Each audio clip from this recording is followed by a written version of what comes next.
Sinto que nunca mais serei o mesmo e algum dia poderei experimentar a promessa.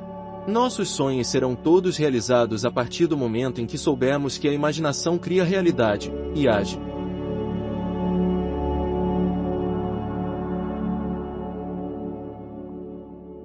Este é mais um vídeo da série A Imaginação Cria Sua Realidade, da obra de Neville Goddard. Se quiser acompanhar todos os vídeos, basta acessar a playlist completa na descrição. Não se esqueça de se inscrever e ativar o sininho para não perder nenhum conteúdo. Gratidão!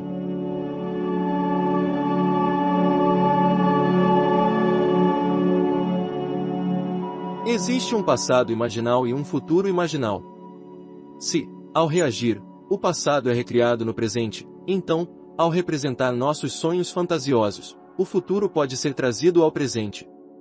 Eu sinto agora o futuro no instante. William Shakespeare, Macbeth. O homem espiritual age, para ele, qualquer coisa que ele queira fazer, ele pode fazer e fazer ao mesmo tempo, em sua imaginação, e seu lema é sempre, o momento é agora. Eis que agora é o tempo aceitável, eis que agora é o dia da salvação. 2 Cor. 6:2. Nada se interpõe entre o homem e a realização de seu sonho, exceto fatos. E os fatos são criações da imaginação. Se o homem mudar sua imaginação, ele mudará os fatos. Esta história conta a história de uma jovem que encontrou o momento, e por meio de seu sonho fantasioso, trouxe o futuro para o instante, sem perceber o que havia feito até a cena final. O incidente relatado abaixo deve parecer uma coincidência para aqueles que nunca foram expostos ao seu ensino, mas eu sei que observei um ato imaginativo tomar forma sólida em, talvez, 4 minutos. Acredito que tenha interesse em ler este relato, escrito, exatamente como aconteceu, poucos minutos depois da ocorrência real, na manhã de ontem. Eu estava dirigindo meu carro para o leste na Sunset Boulevard, na faixa central do tráfego, freando lentamente para parar em um sinal vermelho em um cruzamento de 3 vias, quando minha atenção foi atraída pela visão de uma senhora idosa, toda vestida de cinza, atravessando a rua em frente ao meu carro. Seu braço estava levantado, sinalizando para o motorista de um ônibus que estava começando a se afastar do meio-fio. Ela estava obviamente tentando atravessar na frente do ônibus para atrasá-lo. O motorista diminuiu a velocidade do veículo e pensei que permitiria que ela entrasse. Em vez disso, quando ela saltou para o meio-fio, o ônibus se afastou deixando-a parada no ato de abaixar o braço. Ela se virou e caminhou rapidamente em direção a uma cabine telefônica próxima. Quando meu sinal mudou para verde e coloquei meu carro em movimento, desejei estar atrás do ônibus e poder oferecer uma carona a ela. Sua extrema agitação era óbvia, mesmo à distância que eu estava longe dela. Meu desejo se realizou instantaneamente em um drama mental, e enquanto eu dirigia, a fantasia se manifestou na cena seguinte. Abri a porta do carro e uma senhora vestida de cinza entrou, sorrindo aliviada e me agradecendo profusamente. Ela estava sem fôlego de tanto correr e disse, eu só tenho alguns quarteirões pela frente. Estou encontrando amigos e estava com tanto medo que eles fossem embora sem mim quando perdi meu ônibus. Deixei minha dama imaginária de fora algumas quadras adiante e ela ficou maravilhada ao observar que seus amigos ainda esperavam por ela. Ela me agradeceu novamente e foi embora. Todo o cenário mental foi medido no tempo que leva para dirigir um quarteirão a uma velocidade normal. A fantasia satisfez meus sentimentos em relação ao incidente real, e eu imediatamente esqueci. 4 quarteirões adiante, eu ainda estava na faixa central e novamente tive que parar para um sinal vermelho. Minha atenção neste momento estava voltada para dentro de algo que agora esqueci, quando de repente alguém bateu na janela fechada do meu carro e eu olhei para cima para ver uma senhora idosa de aparência adorável, com cabelos grisalhos, toda vestida de cinza. Sorrindo, ela perguntou se poderia andar alguns quarteirões comigo, pois havia perdido o ônibus. Ela estava sem fôlego, como se estivesse correndo, e eu fiquei tão surpreso com sua aparição repentina no meio de uma rua movimentada em minha janela que por um momento eu só pude reagir fisicamente, sem responder. Inclinei-me e abri meu carro-porta. Ela entrou e disse, é tão chato correr assim e perder um ônibus. Eu não teria imposto a você assim, mas devo encontrar alguns amigos a alguns quarteirões da rua, se tivesse que andar agora, sentiria a falta deles. 6 quarteirões adiante, Ela exclamou, oh, que bom! Eles ainda estão esperando por mim. Eu a deixei sair, e ela me agradeceu novamente e foi embora. Receio ter dirigido para meu próprio destino por reflexo automático, pois havia reconhecido plenamente que acabará de observar um sonho acordado tomar forma em ação física. Eu reconheci o que estava acontecendo enquanto estava acontecendo. Assim que pude, escrevi cada parte do incidente e encontrei uma consistência surpreendente entre o sonho acordado e a subsequente realidade. As duas mulheres eram idosas, de maneiras graciosas, todas vestidas de cinza e sem fôlego de tanto correr para pegar um ônibus e perdê-lo. Ambos desejavam encontrar-se com amigos, que por alguma razão não podiam esperar muito mais tempo, e ambos deixaram meu carro no espaço de alguns quarteirões após completarem com sucesso o contato com seus amigos. Estou maravilhada, confusa e exultante. Se não existe coincidência ou acidente, então eu testemunhei a imaginação se tornar realidade, quase instantaneamente. JRB. Há um momento em cada dia que Satanás não consegue encontrar. Nem seus what-fiends podem encontrá-lo, mas os industriosos encontram este momento e ele se multiplica. E quando ele é encontrado, ele renova a cada momento do dia, se devidamente colocado. Desde a primeira vez que li sua pesquisa, ansiava por ter uma visão. Desde que você nos contou sobre a promessa, esse desejo foi intensificado. Quero contar-lhes minha visão, que foi uma resposta gloriosa à minha oração, mas tenho certeza de que não teria essa experiência se não fosse por algo que aconteceu há 2 semanas. Tive de estacionar o carro a certa distância do prédio da universidade onde deveria ministrar minhas aulas. Ao sair do carro, tive consciência da imobilidade ao meu redor. A rua estava completamente deserta, ninguém estava à vista. De repente, eu ouvi uma voz de palavrões assustadora. Olhei em direção ao som e vi um homem brandindo uma bengala, gritando, entre palavras vis, eu vou te matar. Eu vou matar você. Continuei enquanto ele se aproximava de mim, pois naquele momento pensei, agora posso testar o que declarei acreditar, se eu acreditar que somos o Pai, este abandonado e eu, nenhum mal pode me acontecer. Naquele momento, não tive medo. Em vez de ver um homem vindo em minha direção, senti uma luz. Ele parou de gritar, largou a bengala e caminhou em silêncio enquanto passávamos com menos de 30 centímetros entre nós. Tendo testado minha fé naquele momento, tudo sobre mim parecia mais vivo do que antes, flores mais brilhantes e árvores mais verdes. Tive uma sensação de paz e unidade de vida que não conhecia antes. Na sexta-feira passada, dirigi até nossa casa de campo, nada era incomum sobre o dia ou a noite. Trabalhei em um manuscrito, e como não estava cansado, não tentei adormecer até por volta das 2 da manhã seguinte. Então apaguei a luz e mergulhei naquela sensação de flutuação, não adormecida, mas sonolenta, como eu chamo, meio acordada e meio adormecida. Frequentemente, neste estado, rostos adoráveis e desconhecidos flutuam diante de mim, mas esta manhã a experiência foi diferente. O rosto perfeito de uma criança apareceu diante de mim de perfil, então se virou e sorriu para mim. Estava brilhando com luz e parecia encher minha própria cabeça de luz. Eu estava radiante e animado e pensei, este deve ser o Cristo, mas algo dentro de mim, sem som, disse, não, este é você. Sinto que nunca mais serei o mesmo e algum dia poderei experimentar a promessa. GB. Nossos sonhos serão todos realizados a partir do momento em que soubermos que a imaginação cria realidade, e age. Mas a imaginação busca de nós algo muito mais profundo e mais fundamental do que criar coisas, nada menos do que o reconhecimento de sua própria unidade, com Deus, que o que isso faz é, na realidade, o próprio Deus fazendo isso no e por meio do homem, que é toda imaginação. Capítulo 15 A Lei e a Promessa. A Promessa. 4 experiências místicas. Em tudo que relatei até agora, com exceção da visão da criança de GB, a imaginação foi exercitada conscientemente. Homens e mulheres criaram peças teatrais em sua imaginação, peças que implicam na realização de seus desejos. Então, ao se imaginarem participando desses dramas, eles criaram aquilo que seus atos imaginários implicavam. Este é o uso sábio da lei de Deus. Mas ninguém é justificado diante de Deus pela lei. Gal. 3:11. Muitas pessoas estão interessadas no imaginismo como um modo de vida, mas não estão absolutamente interessadas em sua estrutura de fé, uma fé que conduz ao cumprimento da promessa de Deus. Eu levantarei seu filho depois de você, que sairá de seu corpo. Eu serei seu pai, e ele será meu filho.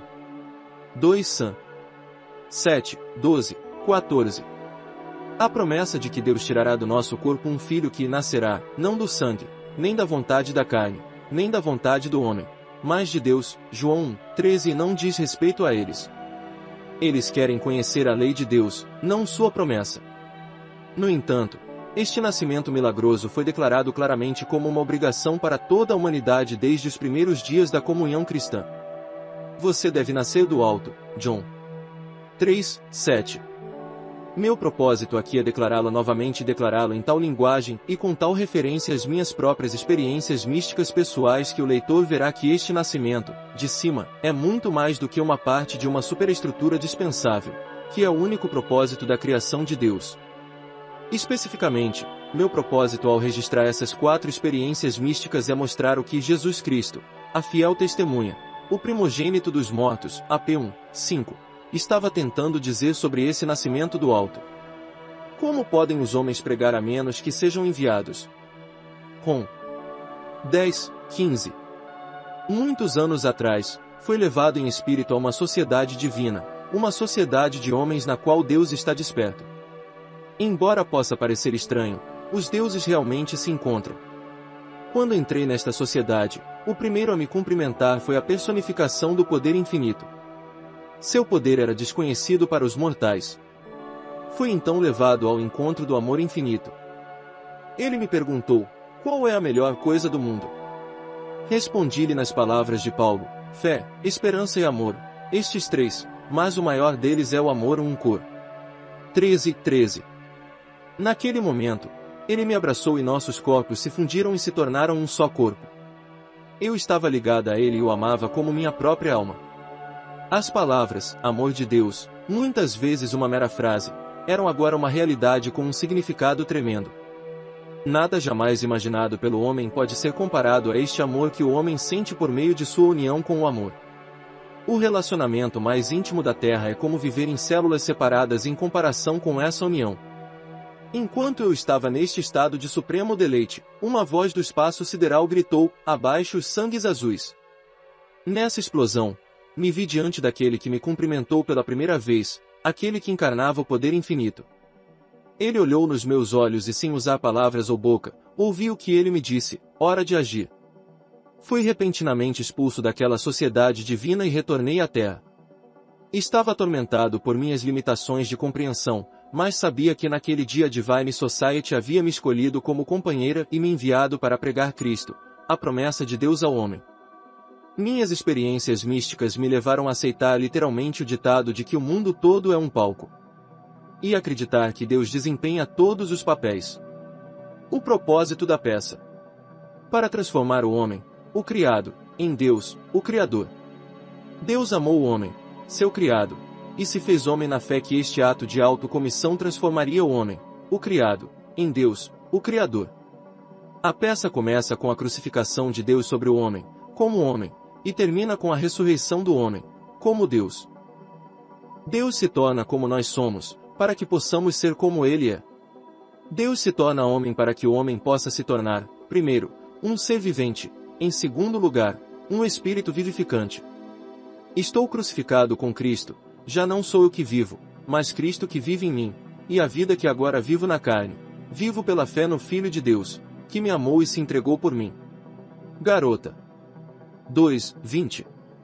Deus assumiu a forma de homem e tornou-se obediente até a morte, mesmo a morte na cruz do homem, e foi crucificado no Gólgota, o crânio do homem. O próprio Deus entra pelas portas da morte, o crânio humano, e se deita na sepultura do homem para fazer do homem um ser vivo. A misericórdia de Deus transformou a morte em sono. Então começou a metamorfose prodigiosa e impensável do homem, a transformação do homem em Deus. Nenhum homem, sem a ajuda da crucificação de Deus, poderia cruzar o limiar que admite a vida consciente, mas agora temos união com Deus em seu eu crucificado. Ele vive em nós como nossa maravilhosa imaginação humana. O homem é todo imaginação, e Deus é homem, e existe em nós e nós nele. O corpo eterno do homem é a imaginação, isto é, Deus, Ele mesmo, Blake. Quando Ele ressuscitar em nós, seremos como Ele e Ele será como nós. Então, todas as impossibilidades se dissolverão em nós, naquele toque de exaltação que seu surgimento em nós comunicará à nossa natureza. Aqui está o segredo do mundo. Deus morreu para dar vida ao homem e libertar o homem, pois por mais claramente que Deus esteja ciente de sua criação, isso não quer dizer que o homem, criado imaginativamente, esteja ciente de Deus. Para operar este milagre, Deus teve que morrer, então ressuscitar como homem, e ninguém jamais expressou isso tão claramente quanto William Blake. Blake diz, ou melhor, Jesus disse, a menos que eu morra, você não pode viver, mas se eu morrer, levantarei novamente tu comigo. Você amaria alguém que nunca morreu por você, ou morreria por alguém que não morreu por você? E se Deus não morresse pelo homem e não se desse eternamente pelo homem, o homem não poderia existir. Então Deus morre, isto é, Deus se deu gratuitamente pelo homem. Deliberadamente, Ele se tornou homem e se esqueceu de que Ele é Deus, na esperança de que o homem, assim criado, acabe se levantando como Deus. Deus ofereceu tão completamente o seu próprio ser pelo homem, que clama na cruz do homem, Deus meu, por que me desamparaste? Esteira 27:46, Salmo 21:1. Ele se esqueceu completamente de que ele é Deus.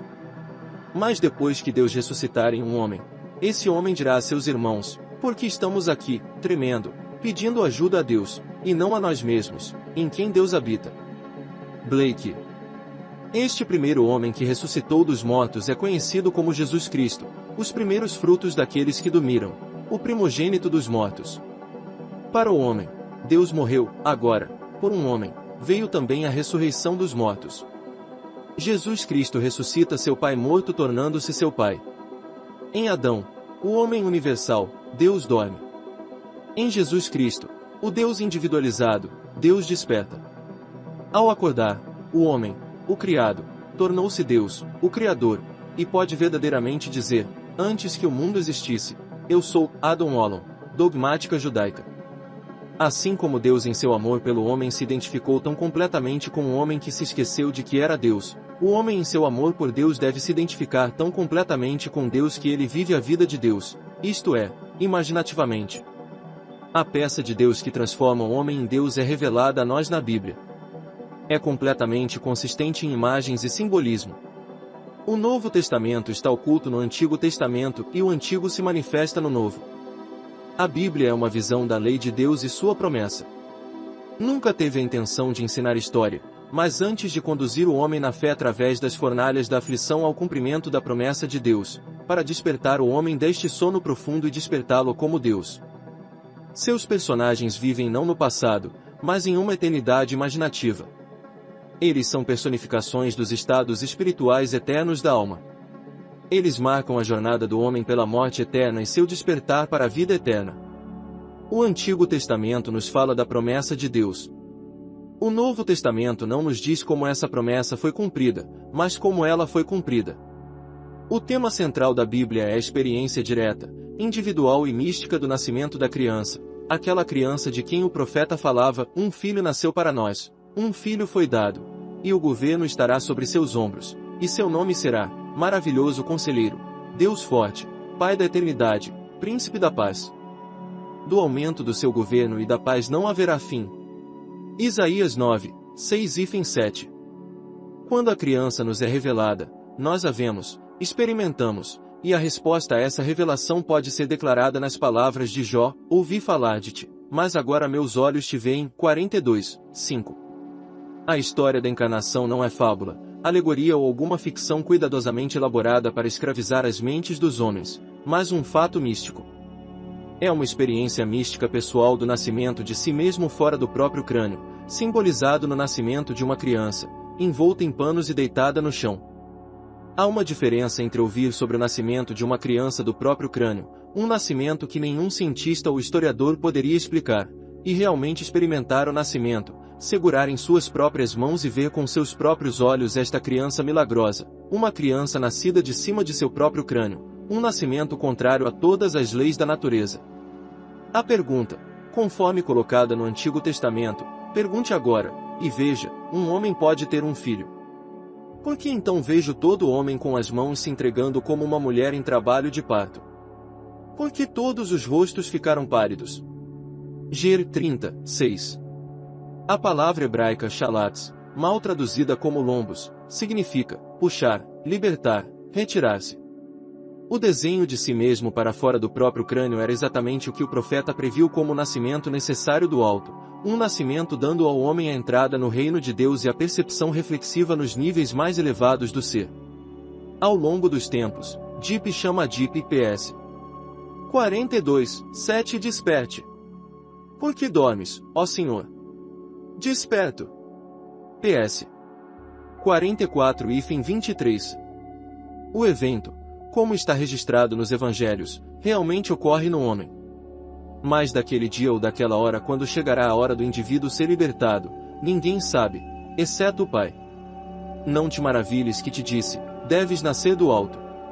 O vento sopra onde quer e você ouve o som dele, mas não sabe de onde vem ou para onde vai, assim é com todo aquele que é nascido do Espírito.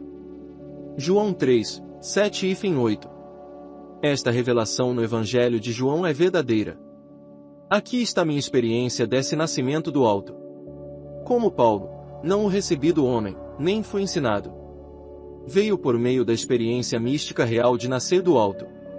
Ninguém pode falar verdadeiramente deste nascimento místico do alto, exceto aquele que o experimentou. Eu não tinha ideia de que esse nascimento do alto era literalmente verdadeiro. Quem, antes da experiência, poderia acreditar que a criança, o maravilhoso conselheiro, o Deus poderoso, o Pai da eternidade, o Príncipe da paz estavam gravados em seu próprio crânio? Quem, antes da experiência, entenderia que o seu Criador é o seu marido e o Senhor dos Exércitos é o seu nome? Isaías 54, 5. Quem acreditaria que o Criador entrou em sua própria criação, o homem, e sabia que era ele mesmo e que esta entrada no crânio do homem, esta união de Deus e do homem, resultou no nascimento de um filho fora do crânio de cara? Qual nascimento deu a esse homem a vida eterna e a união com seu Criador para sempre? Se agora conto o que vivi naquela noite, não o faço para impor minhas ideias aos outros, mas para dar esperança àqueles que, como Nicodemos, se perguntam como pode um homem nascer velho? João 3, 4. Como ele pode entrar uma segunda vez no ventre de sua mãe e nascer? Como isso pode ser? Foi assim que aconteceu comigo. Portanto, agora irei escrever a visão, e torná-lo claro em tabuinhas, para que possa correr quem o lê. Pois a visão ainda aguarda seu tempo, se apressa até o fim, não vai mentir. Se parecer lento, espere, certamente virá, não demorará. Eis que aquele cuja alma não é reta nele, morrerá, mas o justo viverá pela fé. H.A.B. 2, 2 e 4. Na madrugada de 20 de julho de 1959, na cidade de São Francisco, um sonho celestial em que floresciam as artes foi subitamente interrompido pela vibração mais intensa centrada na base do meu crânio. Então, um drama, tão real quanto aqueles que experimento quando estou totalmente acordado, começou a se desenrolar. Acordei de um sonho e me encontrei completamente sepultado em meu crânio. Tentei forçar meu caminho para fora de sua base. Algo cedeu e eu me senti mover de cabeça para baixo, através da base do meu crânio. Eu me espremi, centímetro por centímetro. Quando eu estava quase dormindo, segurei o que imaginei ser o pé da cama e puxei o resto de mim para fora do meu crânio. Lá, no chão, eu deitei por alguns segundos. Então me levantei e olhei para meu corpo na cama. Seu rosto estava pálido, deitado de costas e balançando de um lado para o outro, como alguém que está se recuperando de uma grande provação. Enquanto contemplava, na esperança de que não caísse da cama, percebi que a vibração que iniciou todo o drama não estava apenas na minha cabeça, mas agora também vinha do canto do quarto. Ao olhar para aquele canto, me perguntei se aquela vibração poderia ser causada por um vento muito forte, um vento forte o suficiente para fazer a janela vibrar. Não percebi que a vibração que ainda sentia em minha cabeça estava relacionada com a que parecia vir do canto da sala. Olhando de volta para a cama, descobri que meu corpo havia sumido, mas em seu lugar estavam meus 3 irmãos mais velhos. Meu irmão mais velho estava sentado onde estava a cabeça. Meu segundo e terceiro irmão sentaram-se onde estavam os pés. Nenhum parecia estar ciente de mim, embora eu estivesse ciente deles e pudesse discernir seus pensamentos. De repente, percebi a realidade da minha própria invisibilidade. Percebi que eles também estavam perturbados com a vibração que vinha do canto da sala. Meu terceiro irmão foi o mais perturbado e foi investigar a causa do distúrbio. Sua atenção foi atraída por algo no chão e, olhando para baixo, anunciou: "É o bebê do Neville." Meus outros dois irmãos, em vozes incrédulas, perguntaram como Neville pode ter um filho. Meu irmão ergueu o bebê envolto em panos e o deitou na cama. Eu, então, com minhas mãos invisíveis levantei o bebê e perguntei a ele como está minha namorada. Ele olhou nos meus olhos e sorriu e eu acordei neste mundo, para refletir sobre a maior das minhas muitas experiências místicas. Tennyson tem uma descrição da morte como um guerreiro, um esqueleto alto em um cavalo negro como a noite, surgindo à meia-noite. Mas quando a espada de Gareth cortou o crânio, havia nele o rosto brilhante de um menino florescendo fresco como uma flor recém-nascida. Idílios do Rei. Vou contar duas outras visões porque confirmam a verdade da minha afirmação de que a Bíblia é um fato místico, que tudo o que está escrito sobre o Filho prometido na lei de Moisés e nos profetas e nos salmos deve ser vivido misticamente na imaginação do indivíduo. O nascimento da criança é um sinal e um presságio, sinalizando a ressurreição de Davi, o ungido do Senhor, de quem ele disse: "Tu és meu filho, hoje eu te gerei." Salmos 2, 7. 5 meses após o nascimento da criança, na manhã de 6 de dezembro de 1959, na cidade de Los Angeles, uma vibração semelhante à que antecedeu seu nascimento começou na minha cabeça. Desta vez, sua intensidade estava centrada no topo da minha cabeça. Então veio uma explosão repentina e me vi em uma sala modestamente mobiliada. Ali, encostado na lateral de uma porta aberta, estava meu filho David, de fama bíblica. Ele era um rapaz no início da adolescência. O que me impressionou fortemente sobre ele foi a beleza incomum de seu rosto e figura. Ele era, como é descrito no primeiro livro de Samuel, rosado, com olhos lindos e muito bonito. 16 de dezembro, 17, 42. Em nenhum momento me senti outra pessoa além de quem sou agora. Mesmo assim, eu sabia que esse rapaz, Davi, era meu filho, e ele sabia que eu era seu pai. Pois a sabedoria do alto é sem certezas, mas a sabedoria que vem do alto é primeiro pura, depois pacífica, gentil e fácil de ser tratada, cheia de misericórdia e de bons frutos, sem parcialidade e sem hipocrisia. Tiago 3, 17. Enquanto estava sentado ali contemplando a beleza de meu filho, a visão se desvaneceu e acordei. Eu e os filhos que o Senhor me deu somos sinais e presságios em Israel da parte do Senhor dos Exércitos, que habita no Monte Sião. Is. 8, 18. Deus me deu Davi como meu próprio filho. Depois de te levantarei o teu filho, que sairá do teu corpo. Eu serei o pai dele, e ele será o meu filho. 2 Sam. 7, 12, 14. Deus não é conhecido de outra forma senão por meio do Filho. Ninguém sabe quem é o Filho senão o Pai, nem quem é o Pai senão o Filho e todo aquele a quem o Filho decidir revelá-lo. Lucas 10, 22. A experiência de ser o pai de Davi é o fim da peregrinação do homem na terra. O propósito da vida é encontrar o pai de Davi, o ungido do Senhor, o Cristo. Abner: de quem é o filho este jovem? E Abner disse: como vive sua alma, ó rei, eu não posso dizer. E o rei disse: pergunte de quem é o filho. E, quando Davi voltou da matança do filisteu, Abner tomou e o apresentou a Saul com a cabeça do filisteu na mão. E Saul disse-lhe: de quem és filho, meu jovem? E Davi respondeu: eu sou filho de teu servo Jessé, o belemita. 1 Sam. 17, 55 e 58. Jesse é qualquer forma do verbo ser. Em outras palavras, eu sou o filho de quem eu sou gerado por mim mesmo, eu sou o filho de Deus, o Pai. Eu e meu Pai somos um. João 10, 30. Eu sou a imagem do Deus invisível. Aquele que me viu, viu o Pai. João 14, 9. Filho de quem? Não é sobre Davi, mas sobre o pai de Davi, a quem o rei havia prometido. 1 SM 17 e 25, libertar em Israel. Nota: em todas essas passagens, 1 Sam. 17, 55,56,58, a indagação do rei não é sobre Davi, mas sobre o pai de Davi. Eu encontrei Davi, meu servo. Ele clamará a mim: Tu és meu pai, meu Deus, e a rocha da minha salvação. E eu farei dele o primogênito, o mais alto dos reis da terra. Salmo 89, 20, 26 e 27. O indivíduo que nasceu do alto encontrará Davi e saberá que ele é seu próprio filho. Então ele vai perguntar aos fariseus, que estão sempre conosco: o que vocês acham do Cristo? De quem é ele filho? E quando eles lhe disserem: o filho de Davi, ele lhes dirá: como é que Davi, no Espírito, o chama de Senhor? Se Davi assim o chama de Senhor, como é ele seu filho? Mete 22, 41, 45. A concepção errada do homem sobre o papel do filho, que é apenas um sinal e um presságio, fez do filho um ídolo. Filhinhos, mantenham-se longe dos ídolos. 1 João 5, 21. Deus desperta, e aquele homem em quem ele desperta torna-se o pai de seu próprio pai.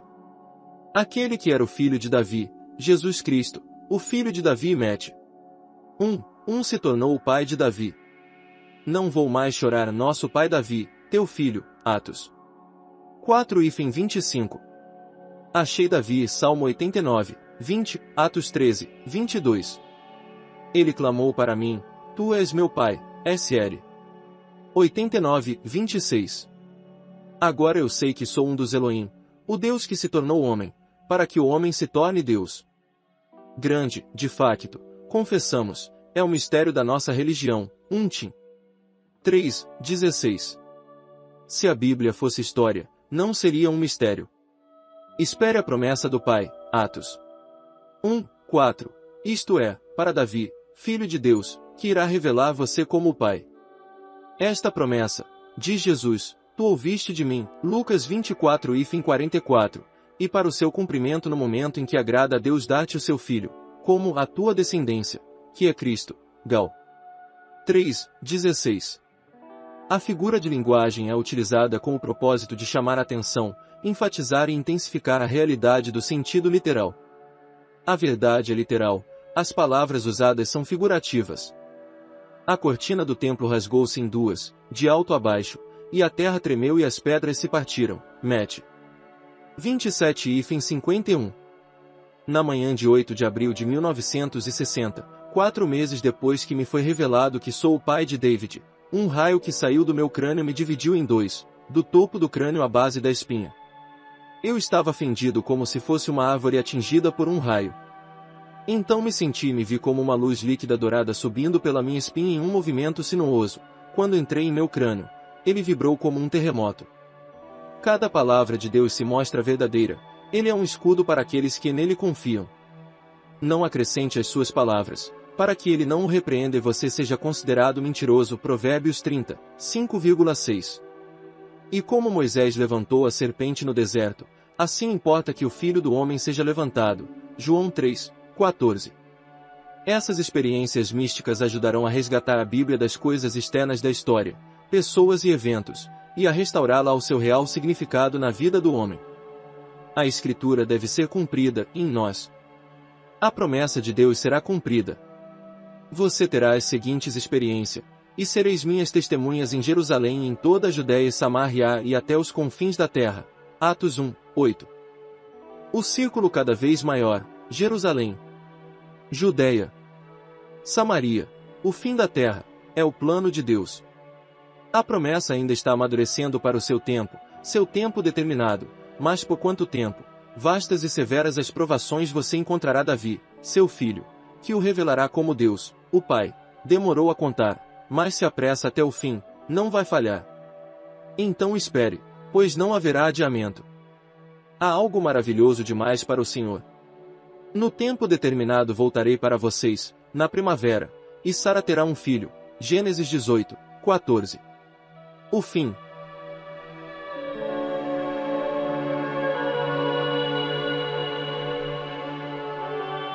Se gostou do vídeo, compartilhe.